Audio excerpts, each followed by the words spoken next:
Hey YouTubers, we're at the suburban house and this is a video about, well, what you're looking at, rust. Now this is Minnesota, Wisconsin, so rusty vehicles is kind of a fact of life here. But these Chevy trucks, I have never had vehicles that rusted out so fast and so bad. I've lost brakes in 3 vehicles in my entire life, 3 times. And all 3 times they were GM vehicles. One was a 1955 GM pickup truck. That one I can kind of understand. You know, that was a really old truck. But the other 2 were my own Chevy pickups. One was a 91, and then this one, the 99. I lost the brakes a few weeks ago. The brake line running along the rear rail under there to the back brakes burst. It had rusted through. Same thing happened on the 91. I have had so many rust problems on this car. It's just unbelievable. The rear brakes rusted up a couple of years ago, and I couldn't get the caliper brackets off. The bolts were so rusted in, and I tried just about everything. One of the straps that holds on the fuel tank, and you can see that right in here, there's the fuel tank, and that's the rear strap that rusted and broke when I was on I-94 one day. And I hear this dragging, and fortunately I had a ratchet strap with me, so I stopped at a wayside rest and strapped it back up once I figured out what was wrong. That's a whole video right there. I have no brakes on this anymore because let's get up here a bit.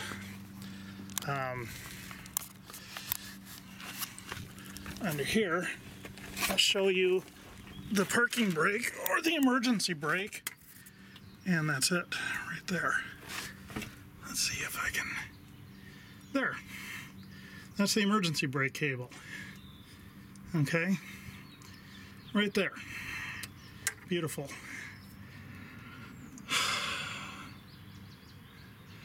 I already showed you the video about replacing the front where it was so rusty I had to replace almost everything.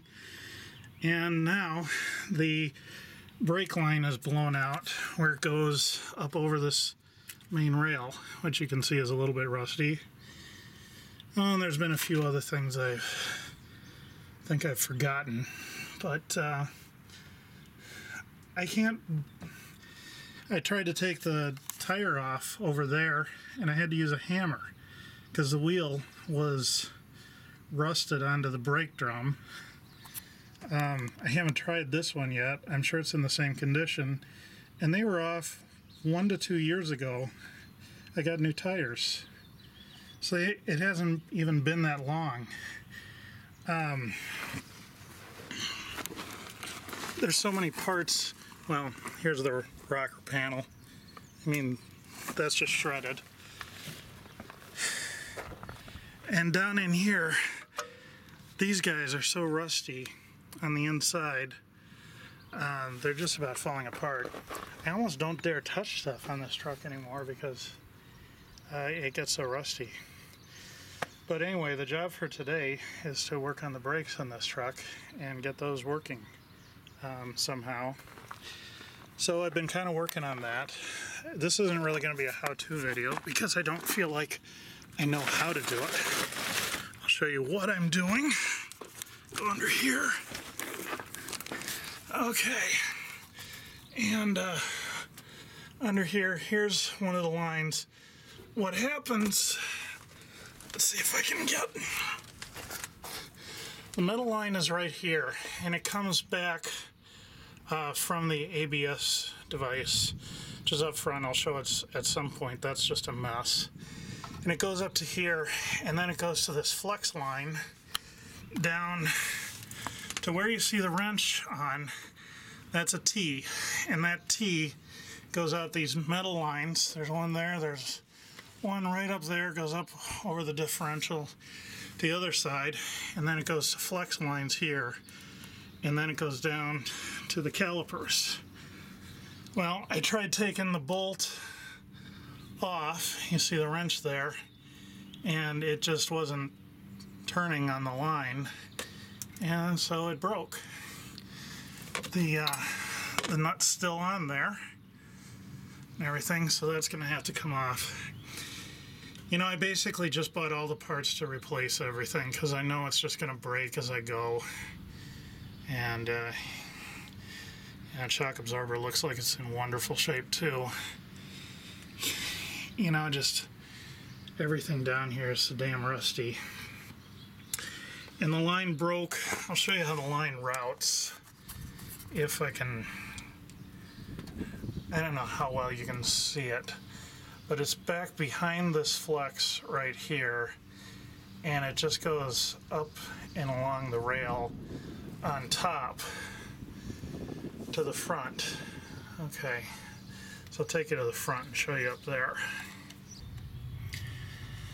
Okay, so there's the ABS unit.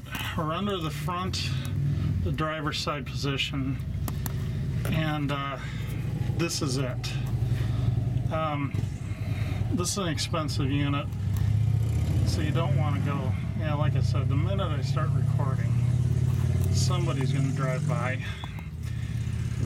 Okay, so here it is. These two come from the master cylinder. They're supposedly independent. That's a whole nother rant. This one, closest to the outside of the car, goes to the rear, and then these two go to the front left and front right. The two rears are tied together in a T, and then the two fronts are individual. This actually makes some sense because the front brakes do most of the stopping, as opposed to the rears. So then the problem is I have to get that off, and as you can see, there's zero room to do this. I don't know how I'm going to do this. I'm not even sure I can do this, but I'll give it a try. The normal way to do this is to take the bed off the truck, and I don't want to do that for the rust reasons. So I've got to get up there, and hopefully I can swing the wrench just enough to get that fitting off and get that out of here. This is another part of my rant about GM trucks that I really don't understand. Supposedly there's always two brake systems on these trucks, and if one fails, the other one does just fine. Well, and all of a sudden the brake pedal just goes to the floor. I had no brakes almost. And as you've seen, I had no e-brake either because that had conveniently rusted out just a few months before. It really, that was not good. That was not fun. These things aren't independent. I don't know how GM gets away with this, but they're supposed to be independent systems. You lose pressure on one, you retain it in the other one, you at least keep braking force on one of the tires, or two or three of the tires. You don't lose it on everything at once. This thing, it lost on everything, and I'm not the only person to report that. I don't know what the hell is going on. And you can see how rusty these brake lines are, and, you know, frankly, brake lines should not rust out. I know people are going to say, well, this is rust country and all that. Yeah, but brake lines are one of those things that are vital and should not rust, should be made from rust-resistant materials. These clearly aren't. A lot of other people have had problems. I don't understand how GM gets away with that from a safety aspect. It should not happen. But anyway, end of rant. I've got to replace eventually soon all of these lines because they're all so rusted. They're about to burst. But, yeah. Anyway, I better get at it.